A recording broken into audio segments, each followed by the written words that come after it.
At the start of the 1960s, Cold War tensions were heightening. Confrontation threatened.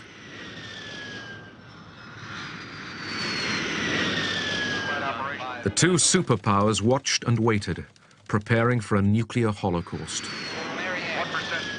The world's safety depended on mutual assured destruction, the threat of mutual suicide that came to be known as MAD, MAD. It's not mad. Mutual assured destruction is the foundation of deterrence.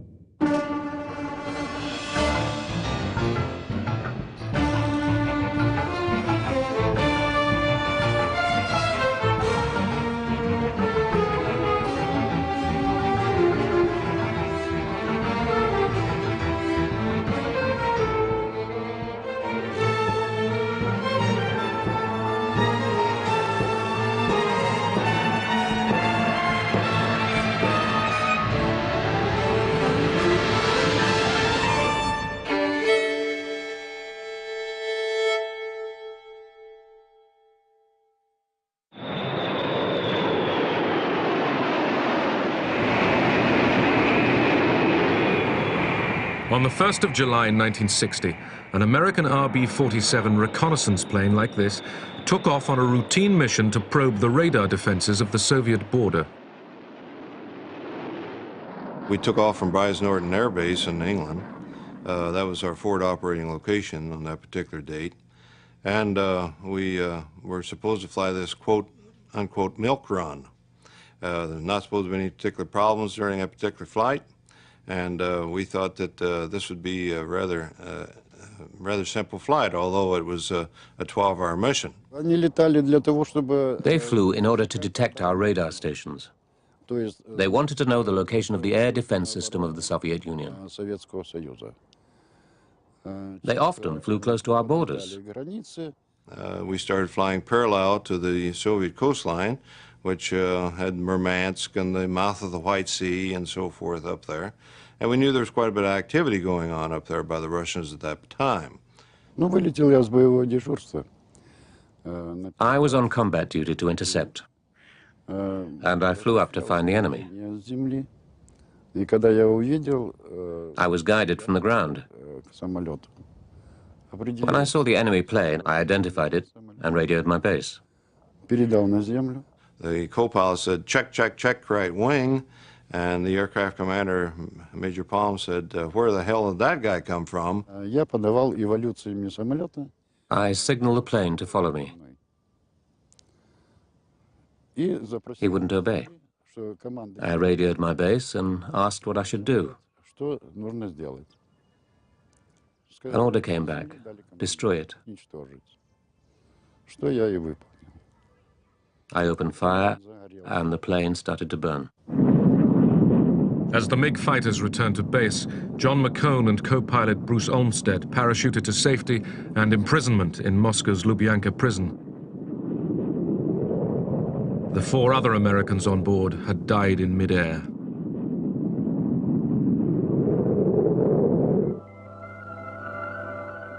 On the front line, constant vigilance. War, if it came, would soon go nuclear.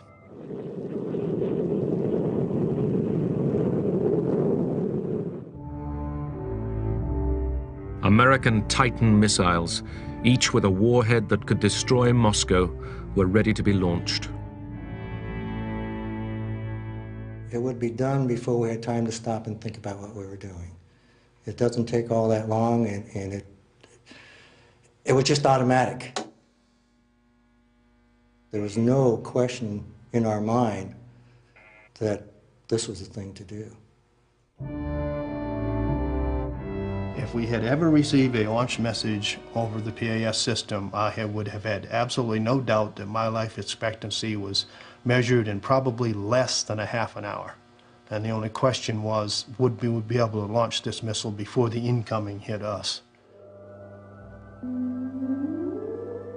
Pearl Harbor was still a painful wound in the American psyche.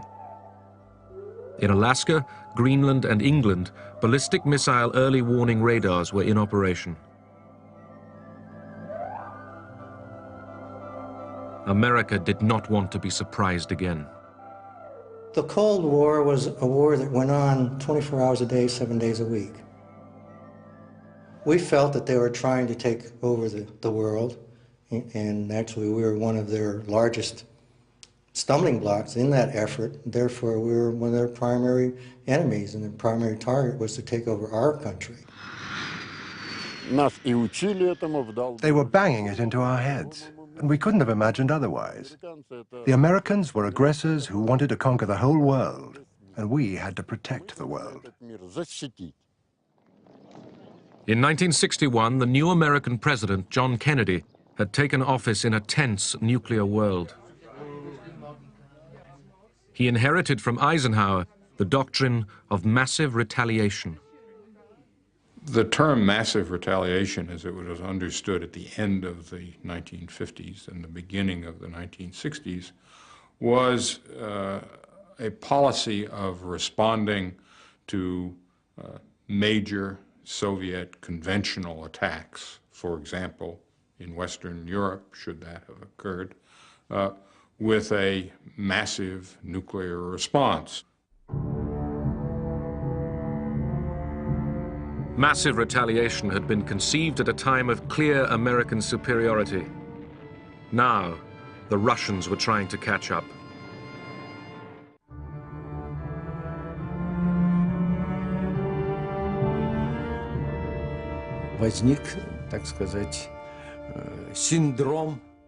There was a syndrome to catch up and overtake, to try and show everyone that we weren't far behind the Americans, that we too had nuclear weapons. There were those who said that we can only prevent a nuclear war if we oppose world imperialism with a force of similar strength.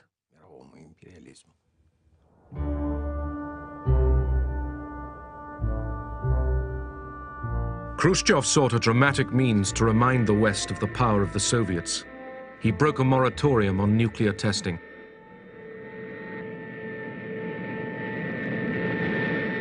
October the 30th, 1961. A Russian bomber crew were preparing to drop the largest bomb the world had ever seen.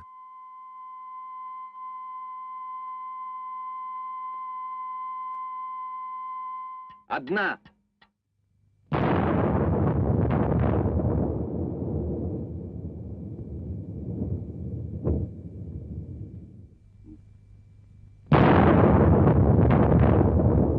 The explosion was the equivalent of more than 50 million tons of TNT, more than all the explosives used in World War II.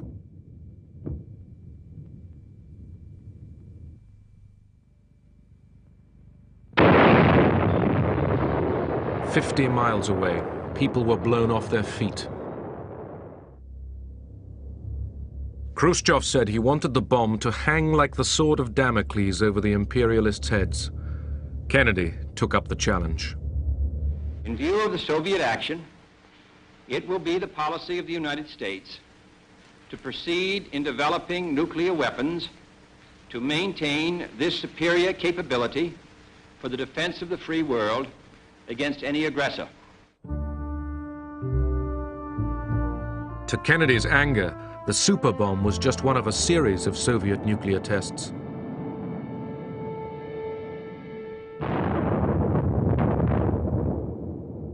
I remember counting down the seconds, then dropping the bomb. We had to put on special glasses and pull down curtains to protect us against the radiation. We'd put on the glasses, but we'd forget to draw the curtains as we wanted to have a peek. Suddenly, there'd be something like a rising sun. The clouds disperse, and you see a beautiful, beautiful picture, like in a fairy tale. A mushroom growing up and up. It's on top of you, and you're going underneath. The instruments measuring the level of radiation went right off the scale. But of course, we forgot about that. Then suddenly, there is a huge blow as the shockwave hits the plane.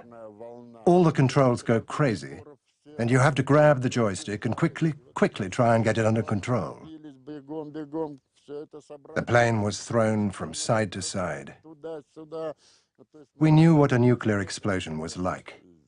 It became obvious that the Russians there was no containing them. They were shooting not just this big bomb, but lots and lots of them.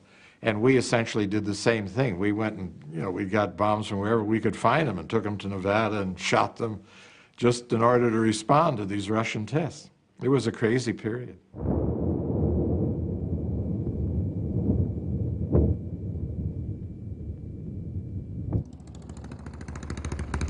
In the West, public opinion was turning against the arms buildup and the testing of the bomb. In Britain, what started in 1958 as a march to the weapons centre at Aldermaston swelled to an annual rally of tens of thousands of campaigners for nuclear disarmament. We did seriously accept the fact that if a nuclear bomb was used in the London area, the effect was going to be so massive over such a geographical area that even people living miles out would have repercussions. And we were quite serious in our expectation that this could happen. The scientists have made it, it's there and available. Somebody's going to want to use it. Kennedy and his Secretary of Defense McNamara were increasingly aware of the danger of relying on the strategy of massive retaliation. Nuclear weapons have no military utility whatsoever, excepting only to deter one's opponent from their use, which means you should never, never, never initiate their use against a nuclear-equipped opponent. If you do, it's suicide. And that conclusion I came to very early. As I say, when I came in, I didn't know the difference between a nuclear weapon and a conventional weapon. But it didn't take me long to find out, a few months, and I came to that conclusion. The problem was how to implement the conclusion. McNamara presented the Joint Chiefs of Staff with an appealing alternative. Soviet cities were no longer to be targeted. They were to strike only at Soviet military forces.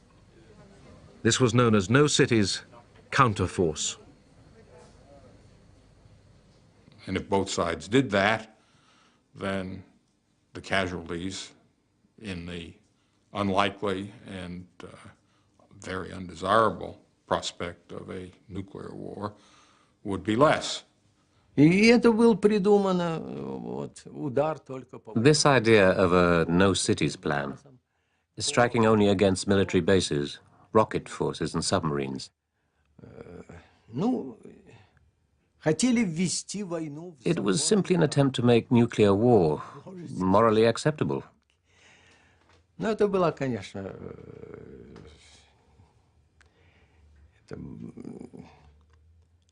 It was an attempt to deceive oneself. The Russians weren't the only skeptics. The head of the Strategic Air Command, General Power, was briefed on counterforce by one of McNamara's assistants. General Power insisted that the only way to deal with these barbarians was to blow them all up. And I said, but who's going to win that? And he said, I would be satisfied if there were just 2 Americans left and 1 Russian. That would be, we would have won. And I said, well, there'd better be one of them a woman. October 1962. Khrushchev, seeking to reduce American nuclear superiority, sent Soviet missiles into Cuba. It was real. You know, this was no joke. They were moving mid-range missiles into Cuba, and I don't think there's any doubt about the fact they were moving. They may have had some there already. They certainly had the facilities to rapidly introduce them. That was tense.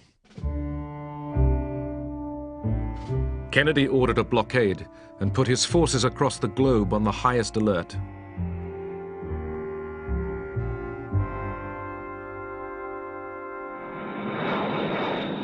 B-52s loaded with hydrogen bombs were ready for war.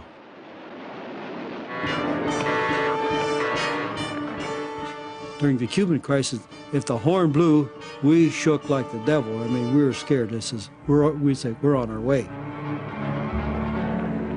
So we simply ran to that airplane and fired up the ground carts to get power to the airplane and air to start the engine. And we cranked those engines as fast as we could, and we would listen for a message from Strategic Air Command to give us instructions on what type of exercise it was, if it was a practice or if it was a real thing. You know, you literally swallowed because you didn't know what it was going to be. Confronted by Kennedy's nuclear superiority, Khrushchev turned the missile ships back.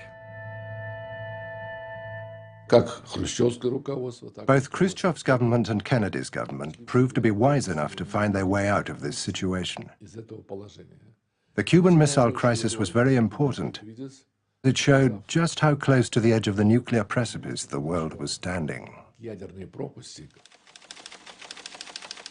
Moscow and Washington realized that direct communication between the two capitals must be improved.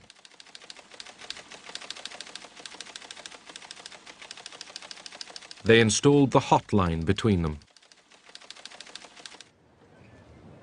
The following summer, shocked at how close they'd come to nuclear war, the Soviet Union, America and Britain agreed a limited test ban treaty. There would be no more atmospheric tests. Nuclear testing would continue, but underground.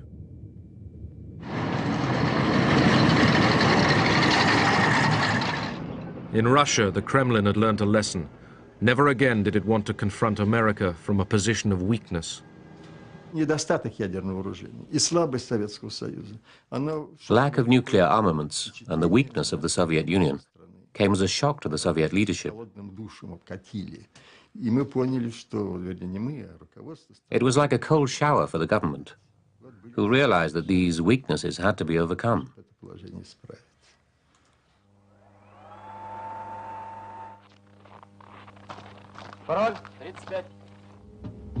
The Soviet Union built up their nuclear forces. They added hundreds of missiles to their arsenal.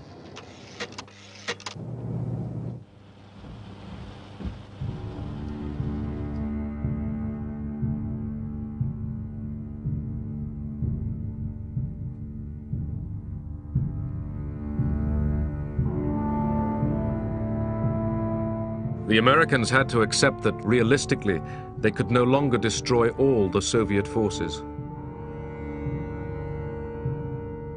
It became clear that if you said that your main approach was going to be to target the other side's military capability, what would happen is that those targets would proliferate to the point where there would be no limit to the amount that you would spend on strategic forces. The military on both sides accepted that they could no longer protect their own country from destruction. The superpowers had discovered they had one thing in common, an interest in avoiding nuclear war. It is an ironic but accurate fact that the two strongest powers are the two in the most danger of devastation. All we have built, all we have worked for, would be destroyed in the first 24 hours. And even in the Cold War, which brings burdens and dangers to so many countries, including this nation's closest allies, our two countries bear the heaviest burdens.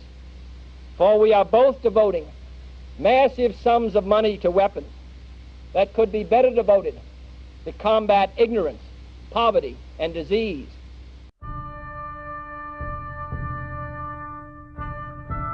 A grim logic was beginning to emerge. Nuclear disarmament was not achievable, yet nuclear war was unthinkable.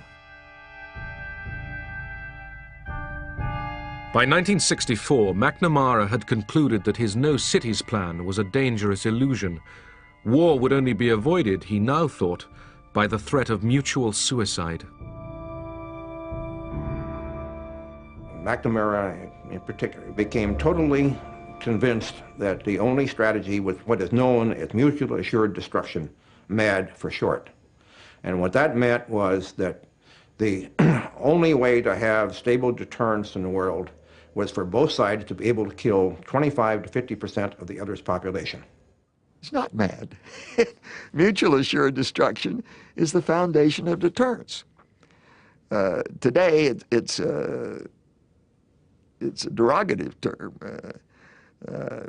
but it's those who denigrate it don't understand deterrence.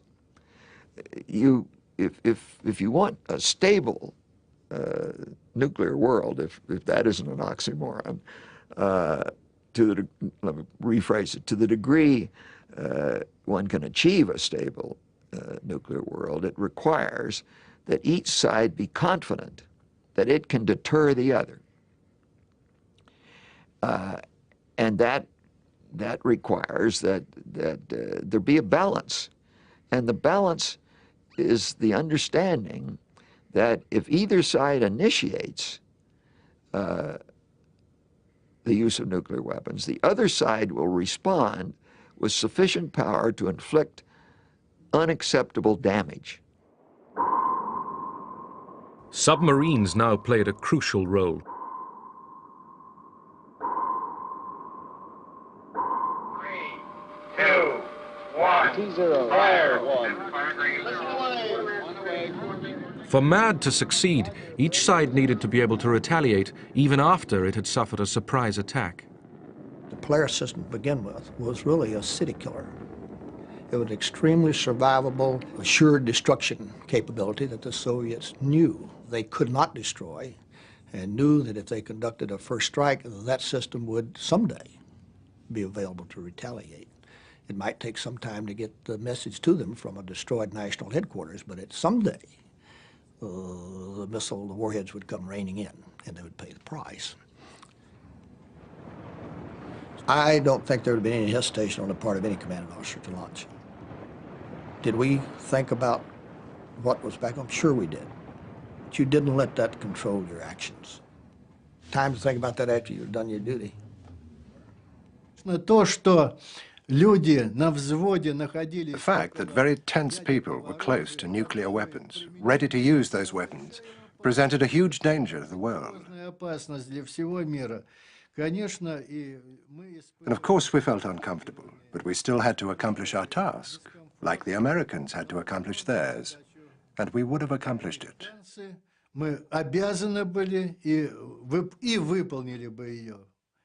What would it have ended in? It would have had very sad consequences for the world.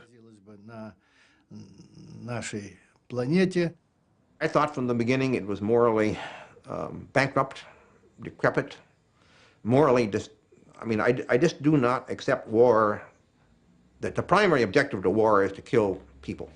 Primary objective of war is to win the bloody thing with as few losses to, first of all, to your own side, and second to the other side. Always you want to minimize losses on both sides, but first of all yourself. But you want to win the thing and get it over as soon as possible.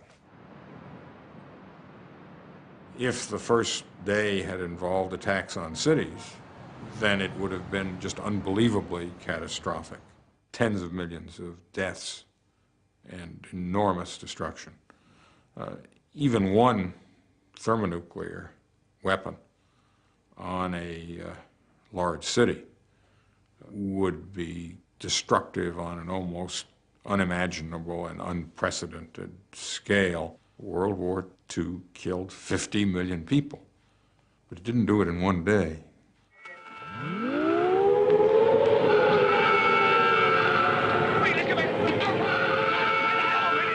In 1963, Peter Watkins, a British filmmaker, made a drama documentary to show what a nuclear war would mean. 9:16 a.m. A single megaton nuclear missile overshoots Manston Airfield in Kent and airbursts 6 miles from this position.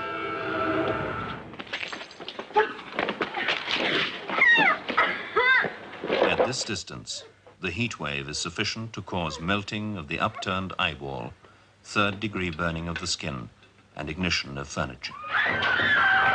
12 seconds later, the shock front arrives.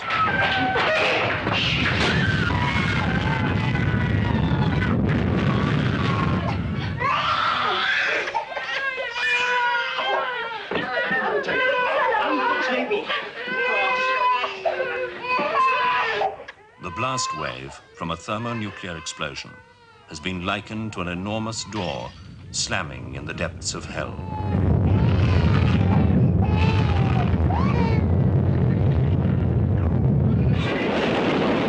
The film was called The War Game. The BBC banned it.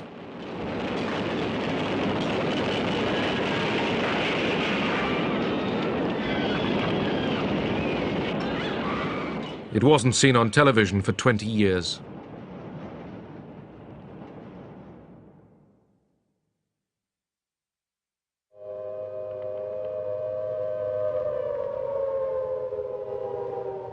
There was, for a period of a couple of years, at least a year, a strong effort to persuade the American public that it was worth investing in and practicing civil defense. That campaign fell flat. The public wasn't very interested. I think the public concluded that if a thermonuclear war were to take place, civil defense, although it might preserve some lives, would not preserve most lives, and what came afterwards would have made life not worth living. Whether you're sitting in your desk next to the window or standing in the elevator shaft, it wouldn't be of any great significance if the bomb were dropped in this area within a radius of 25 miles. I assume you're supposed to go to a shelter, but in a city like New York, there's not much chance that a person would survive if there was an attack or something. In the case of a real attack, nobody would know what to do, I'm quite sure.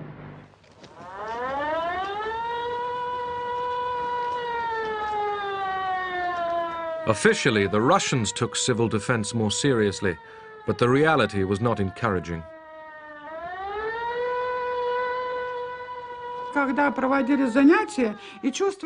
When people began to realize how dangerous these weapons were, they used to joke that if a nuclear bomb was dropped nearby, all there'd be left to do was to cover yourself with a white bedsheet and crawl to the cemetery. If you could make it to the cemetery, that is. The leaders were guided by the idea that, as there might not be a nuclear war, why spend money which we were so short of? On the other hand, if there was a war, civil defense would not help. It was a very sensible, purely pragmatic Russian attitude.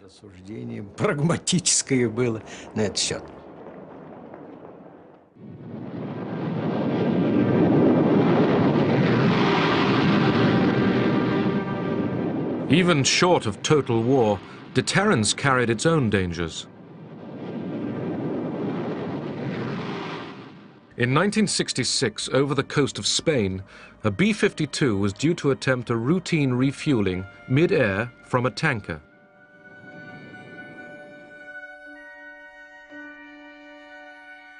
In the village of Palomares, Simo Ortez was setting out for the day's fishing. I was fishing opposite Villaricos, and the planes were flying overhead. We always used to watch the planes.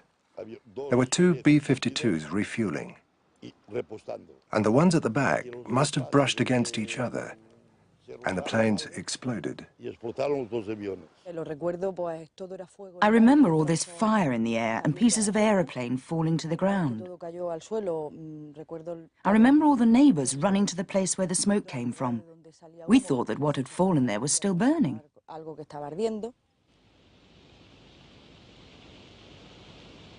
As the planes broke up, 4 hydrogen bombs were scattered over the coast.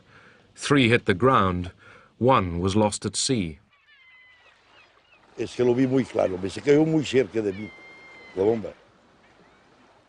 saw it very clearly. The bomb fell into the sea, very close to me. And then I saw how much interest the Americans showed. The whole Sixth Fleet came. There were 5,000 soldiers living on land in tents. Generals, colonels, so many important people from North America. The American fleet searched the ocean for the missing bomb. Those on dry land had different problems. When the bombs hit the ground, safety devices prevented a thermonuclear explosion. But the conventional high explosives used to trigger a nuclear blast had gone off, scattering radioactive plutonium.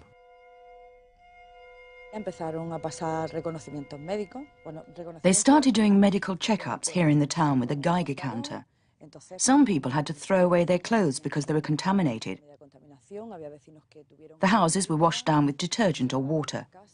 At no stage did the Americans tell us anything.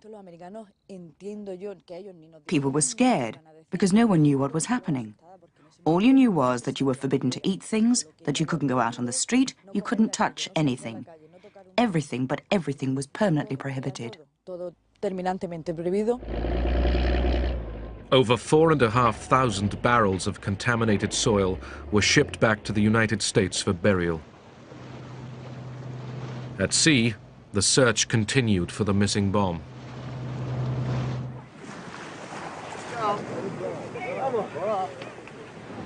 The Spanish feared that the Mediterranean was contaminated. American ambassador, Biddle Duke, went swimming for the cameras. Ambassador, can you detect any radioactivity in the water? if this is radioactivity, I love it. 80 days after the accident, an American mini-submarine, Alvin, found the missing bomb intact. The Pentagon called a lost nuclear bomb a broken arrow. Palomares was the 14th broken arrow since 1950. More were to come. The number of Soviet accidents is still unknown.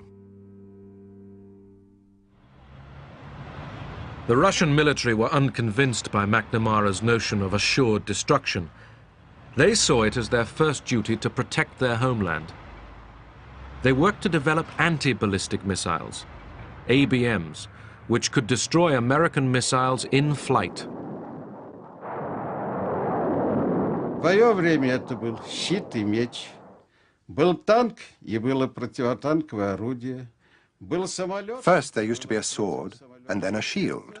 И вот показалось, что Then a tank and anti-tank gun. неуязвимым средством, что уровень Now it turned out that a missile was not invulnerable. такого рубежа Science and technology was developing so fast, it had become possible to fight the most dangerous, most invincible weapons. неуязвимым оружием. To the United States, Russia's ABMs came as a blow. It was a terrible paradox. By building a defensive system, Russia had put the delicate nuclear balance at risk. Считалось, что система ПРО — это зонтик. We thought of it as an umbrella. Would an umbrella harm anybody? If it rains, you open it up. That was how we saw the ABM system. It was an umbrella to protect our population against a possible missile strike. In terms of MAD, if you believe in mutually assured destruction, anything that interferes with both sides, see, it's mutual assured destruction. It must be mutual, and it must be assured. So anything on either side that it would interfere with both sides, either or both sides, capability to kill 20 to 50% of the population of the other side is, by definition, destabilizing. The introduction of ABMs destabilized MAD, the balance of terror. We were both so afraid of nuclear armaments. We knew that you wouldn't strike and we wouldn't strike. But now, if one side could counter the other's ability to respond, then they had the advantage. America, too, had been developing an ABM system, but McNamara was reluctant to authorize production. The system was easy to beat, and the sums just didn't add up. The ratio of cost to the defender as against the offense was very unfavorable in that it would cost, say, like $5 to the defense to counter every dollar that the offense spent. and therefore the economics just strongly favored the offense. McNamara convinced President Johnson to abandon ABMs, but only if the Soviets agreed to do the same. In 1967, war in the Middle East raised international tension to boiling point. America supported Israel, the Soviet Union supported Egypt, Syria, and Jordan. The Israelis have released these dramatic aerial pictures to support their claim to have shot down 6 MiG fighters of the Syrian Air Force. Israel swiftly inflicted a crushing defeat. America, fearful that the Soviet Union might come to Egypt's aid, prepared the 6th Fleet for action. The Six-Day War between Israel and Egypt. And as a part of that, the hotline was used for the first time. And one of the messages from Kosygin to President Johnson was, if you want war, you'll get war. And these were very, very tense times. To reduce the tension, President Johnson and Soviet Premier Kosygin agreed to meet at Glassboro, New Jersey. In spite of the Middle East crisis, ABMs were high on their agenda. The president and the premier had a meeting, and the president started speaking. He said, let's come to an agreement. Let's each not build such expensive ABM systems. Kosygin said, I'm against this. Why do you object to a system that protects people? Defense is something moral, and aggression is immoral. Missiles mean aggression. If you agreed to reduce the number of aggressive missiles, then I could speak about reducing our defense system. Whilst the arguments over ABMs continued, American scientists were preparing a countermeasure: multiple, independently targeted re-entry vehicles, MIRVs for short.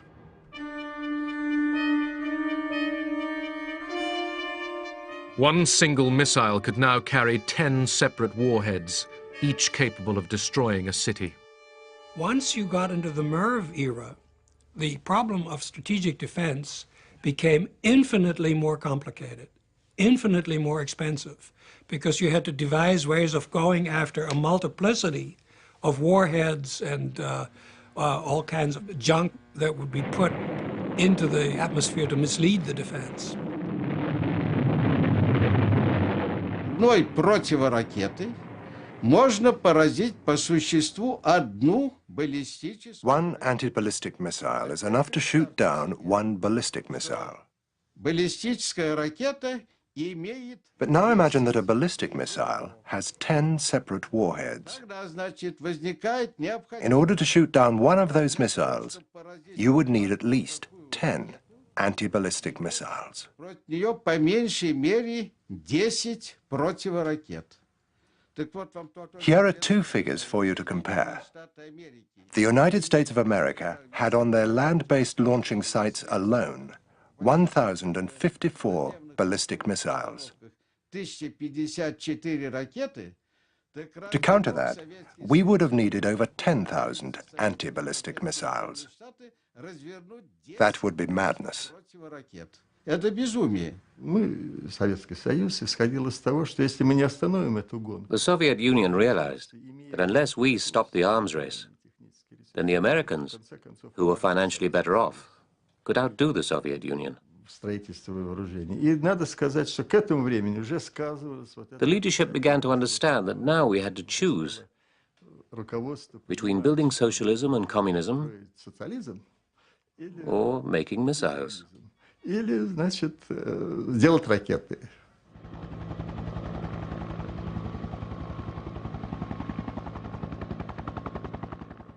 By 1969, the superpowers were, between them, spending more than $50 million a day on nuclear armaments. It was a burden both sides were finding intolerable.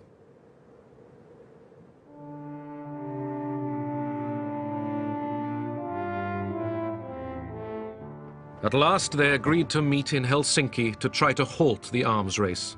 The negotiations came to be known as SALT. Well, SALT stands for Strategic Arms Limitations Talks. It was an effort, in the light of later events, a rather modest effort to try and put some kind of a cap on the accumulation of strategic delivery systems. The bargaining was not going to be easy. Как в омут, вот закрывали глаза и ныряли. It was like diving into a swamp with your eyes closed. There were a lot of doubts and difficulties in organizing these things, particularly because before going to the talks, the members of the delegation were called up by Brezhnev and very seriously warned not to say too much. He reminded them that the KGB was listening and the Lubyanka prison was watching. The Soviets were far more hesitant about doing anything that might involve some sort of intrusion into their society, because inevitably anything to do with real arms control would involve inspection, verification, and so on and so forth. And this, for the Soviets, remained anathema. Negotiations dragged on throughout 1970 and 1971, as each side tried to come to terms with the other's philosophy. The Soviets really had it in their gut, in the marrow of their bone, this right, this inherent right of a nation to defend itself. And there wasn't really any argument in those days, early days, of a technical nature, of a strategic, analytical nature. It was just the God-given, they wouldn't have said God, right of a nation to defend itself. Советский Союз был как бы голый, окруженный вокруг. The Soviet Union felt naked, unprotected, surrounded everywhere by American nuclear forces.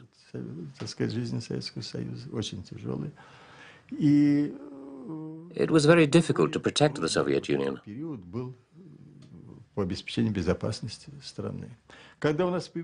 When we had developed our own ballistic missiles, although we had very few, we realized that it had acted as a counterbalance. But when we started the talks, we remembered all the kinds of weapons that could reach us. Behind the scenes, Henry Kissinger, Nixon's national security advisor, arranged private meetings with Soviet ambassador Anatoly Dobrinin.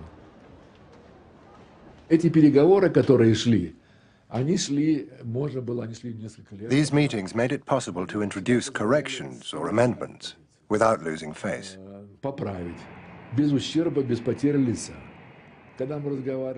Using the back channel with Kissinger, we could first state the official point of view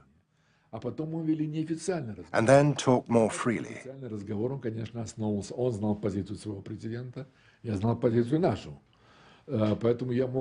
I would say, Henry, mind you, or you should realize.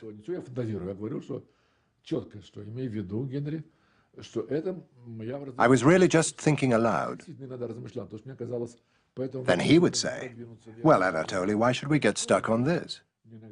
Why don't we do it in a different way? Face to face across the table, the two sides made progress on ABMs, but they barely touched on the most destabilizing of the new technologies, multiple warheads, MIRVs.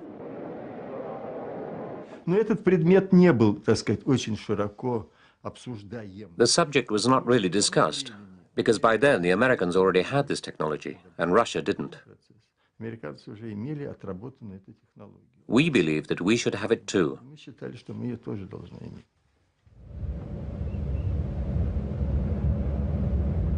Finally, in May 1972, after almost 3 years of negotiations, President Nixon arrived in Moscow to sign the SALT agreements with Premier Brezhnev.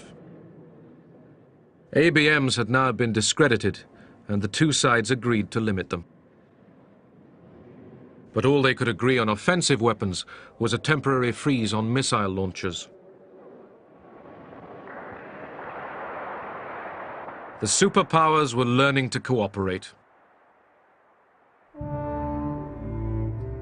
Yet their failure to control MIRVs meant that in the next decade, Russia and America would add 12,000 nuclear warheads to their arsenals.